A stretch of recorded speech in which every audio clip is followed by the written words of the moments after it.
আসসালামু আলাইকুম। মাওলানা আবরারুল হক আসিফ। সবার জন্য জরুরি। একজন মেয়েকে দেখে তুমি যদি মানসিক শান্তি খুঁজে পাও, দ্যাটস এনাফ ফর ইউ, আর কিছু লাগবে না। কারণ একজন মেয়েকে দেখে মানসিক শান্তি পাওয়া মানে হচ্ছে she is beautiful, she has the quality and she has everything that I want in my life. Am I right brothers, am I right? দেখেন ভাই আবরারুল হক আসিফ, আপনাকে আমি চিনি না বা আপনিও আমাকে চিনেন না। আপনার কাছে যদি ভিডিওটা যায় বা কোনো শেয়ারের মাধ্যমে যদি যায়, তাহলে আপনাকে আমি বলবো, আপনাকে বলার মতো সাহস আমার নাই, আমার এই যোগ্যতাও নাই।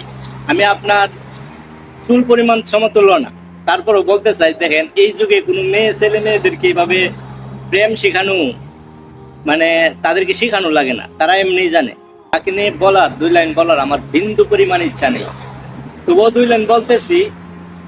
দেখেন, উনি তো প্রেম বিষয় নিয়ে কথা বলেন, ফিলিংস বিষয় নিয়ে কথা বলেন।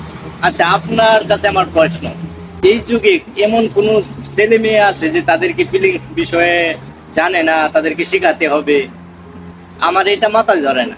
তো আমি বলবো কি আপনাকে, অন্তত এই প্রেম নিয়ে, ফিলিংস নিয়ে এই বিষয়ে আম পাবলিকের কাছে, মিডিয়াতে বা এই পাবলিক মানুষের সামনে বলার, ক্যামেরার সামনে বলার কোনো দরকার নেই, আমি যেটা মনে করি। সো আপনার কাছে আমার রিকোয়েস্ট থাকলো, আপনি এখন থেকে এভাবে মানুষের সামনে এভাবে প্রেম নিয়ে বা মেয়েদের, আপনার মাথায় কি কিছু নাই যে প্রেম নিয়ে কেন বলবো? তারা তো এমনিই জানে।